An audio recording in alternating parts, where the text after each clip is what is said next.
was doing multiculturalism and performance art before anyone had a name for them. She made a theater home for the young Sam Shepard, Lanford Wilson, Harvey Fierstein, and Blue Man Group, and just about every important director from the international avant-garde. Welcome to Women in Theater. I'm Linda Weiner, theater critic of Newsday, and our guest is Ellen Stewart, La Mama herself, who helped found what we know as Off Broadway because, as she once put it, I just wanted to help artists put on shows. Tell me about the cowbell. It wasn't a cowbell, dear. It was just a bell. It was just a bell. A bell. When we started down in this little basement that could hold 25 people. It was on 9th Street? Yeah, 9th Street. There was a big crowd. I didn't know how to start the show. And somebody gave me a bell and said, just ring the bell and say something. And that's the bell. And so for 40-something years. 43. 43 years. Mm-hmm. Whenever you're here, you come out and greet the audience. That's right. And you say, good evening, ladies and gentlemen. Welcome to La Mama. Welcome to La Mama at CNX, or welcome to La Mama in our, what we call our main building. And I say we are dedicated to the playwright in all aspects of the theater. And I do mean all of them. And you do mean all. Right. When I was, just going through the list of the number of people and the kinds of theater that the diversity is staggering. The diversity of the debut of Kantor and Grotowski from Poland and Suzuki from Japan and Peter Brook there. And, endless. All the puppets. I was in your archive the other day and just seeing the masks and the puppets that people are just saying now they're all discovering. But you've been doing this for, 4 decades. Yes. That's right. Mm-hmm. So. I want to tell you, what my first puppet show was? It was called Headhunting. And it was from South Korea. We were down in the basement on 9th Street. And it was so small. And so we hung the puppets from the ceiling. And that's the way it was manipulated. But somehow we got it done. So was that when the police raided you? Well, not for that particular show. No, but in that they theater. raided me all the time. Yeah. Well, you see, Koch was making his reputation in the West Village. And he was working with Commissioner Moses. And they were cleaning up New York for the World's Fair. And Koch was cleaning up. He didn't clean up the West Village, and we were not called the East Village. We were the Lower East Side. He would come and clean me up. And I often say, people ask me, well, what do you attribute to whatever you're doing? I say, first, God, and then Koch. Just in reaction against Koch? No, not against Koch, but it is just that every time he would have me put in jail over there on 6th Avenue in the Women's Penitentiary. Because of building violations and zoning? No, doing entertainment without a license. You can get just so many convictions. So I was always running like to a new place, and he would find me, and I would go to jail again. And that's why I never saw any shows. In the beginning, I was always out on the sidewalk, wherever we were, watching for whoever was going to come and get me. And so each place that we moved was a little more large than the next place. And the would-be directors and playwrights and actors and whomever they were, they had to stretch beyond this little space in the basement, which was only big enough to put a single bed. The space got a little more large. So then you had like 74 seats on the one on 2nd Avenue. You went from 9th Street to 2nd Avenue. We didn't have 74 streets. Not even 74 seats. No, not even that many. No. Right. No, because we went from 321 East 9th Street to Second Avenue. Right, and I must mention my guardian angel, Stephen Sondheim, and his wife, who helped me so much. Doing what? Huh? What did they do? Well, I don't know what you want, but you know, in New York at that time, in addition, you had the landlord's covenant. That meant any 3 buildings adjacent, one to the other, those 3 landlords could sign the landlord's covenant, which was legal. And this covenant said that no Jew, no Hispanic, and no Negro could live in those buildings. And of course, I was a Negro living in one of the covenanted buildings. And this is the 61. 61. That's right. And but Stefan Slowacki had come from the Ukraine, had bought the building. He told me I didn't have to move. The police were coming all the time, taking me to jail. The people in the building began breaking up their bathtubs and their stoves and taking the railings off of the, coming down the steps in the hallway to make me go. And I didn't want to stay to see his building torn up. He told me, let the building tear. Anyway, I sneak out in the middle of the night and I went to 82 Second On Second Avenue. Avenue, Right. okay, yes. And 82, I think maybe we didn't have 74 No. seats, no. But we did That's have grandiose of me, No, I'll no, tell no. you. Yes. We had a large playing area, which made a stretch. Now, this is the place where we did The Maids. Tom O'Horgan, who later directed Hair, but he did The Maids with boys. Yeah. So we were the first one to do Maids with the boys, and this was in... This was Genet and... 64, yes. Genet's Maids, yes. you see. And we did many other things. We were stretching, you yes. see. Tom O'Horgan directed Futz, right? He directed Futz. About a right. love affair with a pig. Right, which was really one of our landmarks. Yes. I had to get out of there, though, you see. So getting out of there, had to get out. Running, we went to 122 Second Avenue. It was 6 months before Koch found me there.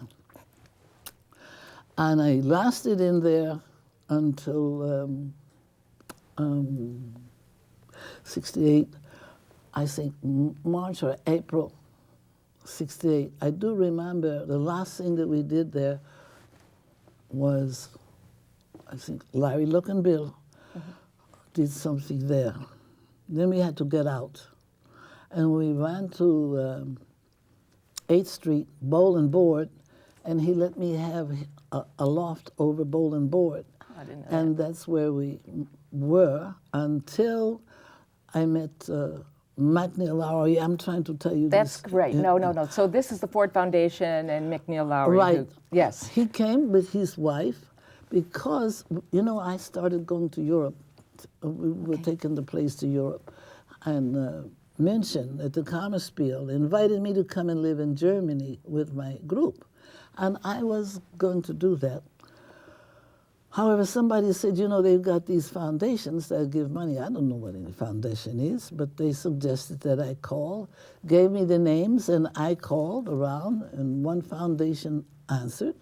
It was this place called Ford Foundation, and they said somebody would come to see me, and sure enough, I forget, in the night, he came with his wife. We were at 122 Second Avenue upstairs over the cleaners thing then. And I told him my little story that I was getting out because I had gotten 2 convictions at the women's penitentiary. And if I got another conviction, I would be gone. Now, in the interim, I had learned how to use fake names in the jail. I learned a lot of jail savvy, see. But I still, in my name, I had 2 convictions. So I was... As an impresaria. As a whatever, dear, you cannot imagine. You haven't, and it was the women's penitentiary. I don't want to go further, all right? So, So you found this building where you still are on 4th, yes, on you're East 4th right. Street, which... I took McNeil Yes. Lowry over there, and I said, if I had $25,000, we could fix the first floor. It was a building that had no roof, and it didn't have a back wall. Used to be a sausage factory, I read. Yes, Yeah? but first you have to tell what it was. In 1863, it was founded as the Aschenbeutel-Verein, which means the Cinderella Society, and it was founded for artists. Oh, wonderful. And I'm told that the Philharmonic used to rehearse there back then, see? And finally, it became this sausage Frankfurters or whatever. But it didn't have a roof, and it didn't have a back wall. It didn't have any plumbing, and my dear, it didn't have any floors. You could get into the little crawl hole that you had to go through and look straight up to the heavens. On the third, what would be called the fourth floor, there was one piece of ceiling, and believe it or not, on it was a huge furnace. And this was at the top. Why it didn't fall down, I don't know, but it's the way that they heated the building. I told him we could fix it if I had $25,000. We just cover over one floor and never mind a roof. We would be legal, because I was always persecuted without a license, being in the wrong zone, being not this and that and the like. And these theaters were across the streets from me. Now, But I have to tell you this Yes. part, though. The next day, I learned later, he had lunch with his wife and her dear friend, Edith Markson. Edith Markson was one of the women I dressed when I was working for Edith Lances at Saks Fifth Avenue. a wonderful story in itself, which we will get to. Yes. Well, but you talked about the yeah, building. yeah. He had lunch. She told him, Mac, give her the money. And the next day, I got a call to come to this place called the Ford Foundation. And I went, and they sent me upstairs. And when I got upstairs, I went in someplace, and they gave me an envelope and just nodded that I should leave, and so I left. And when I got into the elevator, I opened the envelope, and it was $25,000 there. Okay. But Fabulous. he spent the Ford Foundation spent somewhere around $300,000-$400,000 to fix that building. And you know, we idealize off-Broadway in the 60s. People, who, you know, we look back and say, what a golden age. Everybody was so free. It was open door, and everybody was doing this wonderful, courageous, vital, visceral art. Right. But we don't think about the fact that, you know, that you didn't have a floor and a ceiling. Let's talk a little bit about how you got from Cajun County, Louisiana, to No, I was from Chicago. Let's say Chicago. Okay, so this is the mythology, the Cajun Mythology. Cajun County, We Louisiana. don't have to go into that. Okay, we won't do it. All right. So you were in Chicago and you wanted to be a designer. Yes, And why did you come to New York? A dress designer. because the Chicago School of Design, fashion design, did not take color. So Ellen Borden, who was the wife of Adlai Stevenson, had met me. Oh, I can go into all of that. That's And okay. she offered to sponsor me in this school of design. And they told her she would have to pay full tuition. I will not be able to fraternize with any students. I could not start my lessons until after official school closing, and any teacher who felt so disposed would teach me. I could not participate in anything that they did, and they wanted full money for that, so you know I didn't go to that school. So you came to New York and then... Well, somebody told me it was a school called Traphagen, and they took colored. So I came to New York to go to that school, which I never did. Again, it was one of these things that happened. I came to New York in May 1950, and in August 1950, without going to school, I was an executive designer at Saks Fifth Avenue. Okay. You went to Saks. They hired you as a No, Edith Lances, like trimmer? Yeah. You A cut trimmer the threads cuts the off threads? of custom-made garments, right. And people saw your clothes when you were at Saks and they Well, asked... wait a moment. Okay. All right. Colored had to wear blue smocks, and the men had to wear blue, jacket kind of thing. You could only take your smock off at lunchtime. And you were not allowed to be called Miss, but you had to call every white person Miss or Mr. They could only call you by your first name, but you could take your smock off. I don't know how to tell you all of this, but in the meanwhile, I had been befriended by a little man whom I call my Papa Diamond. This is Abraham Diamond Abraham Diamond. from Orchard Street. From Orchard Street. And he used to buy me beautiful materials from the Grand Street Silk House. And I would take it home and I would make something. And then I would go down on Sunday and show my Papa Diamond what I made. And I was his daughter, the designer. Well, and I would wear to Saks Fifth Avenue. And there was this rumor that there was this beautiful colored French model wearing Balenciaga clothing. And it was a promotion. And everybody wanted to know who this was, including me. I didn't have any idea they were talking about me. But one woman, the women would stop me on the way and ask where they could buy what I had on. And these white women stopping me. I don't want to lose my job. I try to explain it's mine, and it was terrible. So they made you a designer, and then how did you get No, from they didn't. It was not they, dear. It was not that There is no easy. they. This, one of the women made them, This was at Saks. yes, go to every department until she found me like Cinderella sitting in my blue smock. And then after that, many things happened, and which gave Edith Lancis, for whom I work, she created a mezzanine, rented a mezzanine, and put an atelier there for me. I have to tell you this a little bit. It was very difficult because overnight I became Miss Ellen. I had black dress, I had pearls, I had the whole works. Huge atelier. She put ads in the New York Times for persons to work. She asked for couturier assistants. And of course, when the white couturier assistants came and they saw black me, they wouldn't work with me. This is important. But Saks Fifth Avenue had a covenant with the State Department where Jews who had survived the Holocaust, both men and women, depended upon their abilities. They would bring them to America with one suitcase and $5. They would have an apartment and a job waiting. And this is the way I got 15 women couturier assistants from my atelier, and it was glorious. They were more old than me, but, and that's where I got the name Mama. People fantasize. They all called me Mama. And I worked in fashion many years. And But you were very young. But I was Mama to them, because in the United States, the only person, unless they brought a child with them, the only person that they had, that we were together, was me. So it was a fabulous time. And from there So to Mama the theater? to this day. From there to the theater? Well, I didn't want to do theater. I just make this for Freddie Lights. And Freddie for, Lights was your Paul foster brother? Foster.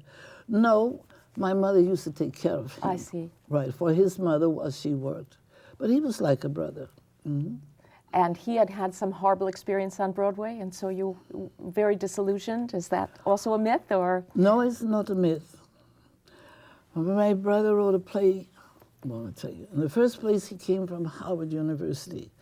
And Howard University wanted to add more to their curriculum, because this way you get a little more money for doing what you're doing. And they decided to put a theater program in the school, you see. And somebody was coming to audit them, and they didn't have any theater school. They didn't know they were going to be audited. So frantically, they asked anybody who could write something. And Freddie wrote a play, a beautiful play, evidently, because from that play, Howard University got its drama department certified. Wow. And he was brilliant. Wow. And from being brilliant, he was the first colored to be allowed to go to Yale School of Drama. And he had one professor, Professor Cole, who believed in him very much. his plays that he submitted to Yale had to be the best because he was colored, Sure. and they were the best, and he stayed the best one while his whole time until he graduated. So, we have so little time. well, so I don't know, yes, but you yes, I'm asked me. very, very fascinated. can tell I'm you. fascinated now, but he had a bad experience on Broadway, and well, you things wanted, happened. Yes. Things happened. But anyway, the gods of the light put him with Carol Channing and her husband and a production company. And he wrote a play called Samson and Lila Dee. And Carol Channing said she was looking for something after Gentlemen Prefer Blondes. Don't have to be, it was a black musical, don't have to be a black musical. They changed it to the name of Vamp. Called in John Latouche. Ruined my brother. The play was the first $400,000 disaster on Broadway. And it was a disaster for him. It put something he not could write. And I thought if I had this little thing in the basement, and there was Paul Foster who wanted to be a playwright. He was studying to be a naval architect. And for the two of them, well, okay. Because I was in Morocco and my Papa Diamond came back and I had a vision and he told me, go and get a push cart. And I left Morocco and I came back and I put it in the basement for those two. Freddie never wrote anything. Paul hadn't written anything. And in the interim, he ventured to write his first play, to which I swore I would never say anything about. But after that, he's the person that wrote Tom Paine and et cetera, and et cetera. And there it was, and there you were in the middle of what became off Broadway. And Cappuccino was in 58. Cappuccino was 58. 1958. Yes. He is truly the papa. That is the papa, I yes. came in 61. Uh-huh. I'm the mama. Okay. And I always say, you know, I loved Joe Chino very much, and he loved me. I didn't know he existed, and he didn't know I existed. We were at opposite poles. It's a whole other story. How did we meet? Yeah. But my little thing was going, and his thing was a big thing. Yeah. My thing was a little thing. But I was just going, and But he how was did going. you survive? I mean, when... Because I worked, honey. I mean, here it is, 43 years later, and while you went through the Reagan 80s and all of the years Well, now, wait a moment. Yes. I have to give the Reagan 80s some credit. Because in the Carter time, the National Endowment took the money away from me, said I could not have it because La Mama was not American. They gave money. Because you had too many foreign They performers? said they gave money to do Americana for Americans, with Americans, by Americans, and to Americans. And our work was not that. And suggested that if I knew Gordon Davidson, in Los Angeles at the Taper that Forum. I should ask him if I could come and be an intern, and I could learn to turn La Mama into the Mark Taper Forum, because they considered his place the epitome of theater in the United States. Of course, Gordon would let me do anything I wanted in his theater. We are very close. We are really very close. But I would never, ever do that. However, the Reagan administration, after a few years, gave me my money back. Uh-huh. So I have to say that for the Reagan. Yeah. And I have to say that for the Carter. But you are still running this theater and the annex a few doors down, up, sideways, Right. and still producing this astonishing quantity of different kinds of arts events all the time, importing people, giving people chances, and with a kind of structure. Everyone else sort of became a business model. All these other theaters, when they get their boards and they're encouraged to run a bureaucratic business model. And yet we have almost no time at all, but I'm amazed that you've been able to do this with running it your way. Well, dear, we never did get any money. And I always wondered why some people who could have helped us didn't. However, we do more theater than anybody, and we get far less money. And you're very, very famous in Europe, internationally famous. Yes. Yes. Thank you so much. It's really been a privilege to have you here, Ellen Stewart. Well, from thank La you. Mama. It's a pleasure to talk to you, honey. And thank you for being here. On behalf of the League of Professional Theater Women, I'm Linda Weiner, and this has been Women in Theater.